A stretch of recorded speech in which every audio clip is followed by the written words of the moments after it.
কপোতাক্ষ নদ, লেখক মাইকেল মধুসূদন দত্ত। কবিতাটি পড়ছি। সতত হে নদ তুমি পড়ো মোর মনে, সতত তোমার কথা ভাবিয়ে বিরলে। সতত যেমনি লোক নেশার স্বপনে শোনে মায়া যন্ত্রধ্বনি তব কলকলে, জোড়াইয়া এ কান আমি ভ্রান্তির ছলনে। বহু দেশ দেখিয়াছি বহু নদ দলে, কিন্তু এ স্নেহের তৃষ্ণা মেটে কার জলে। দুগ্ধস্রোতরূপী তুমি মাতৃভূমি স্তনে, আর কি হবে হে দেখা যতদিন যাবে। প্রজারূপে রাজরূপ সাগরেরে দিতে, বাড়িরূপ করো তুমি এ মিনতি পাবে।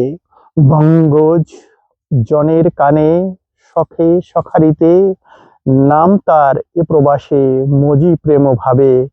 লইছে যে নাম তব বঙ্গের সঙ্গীতে।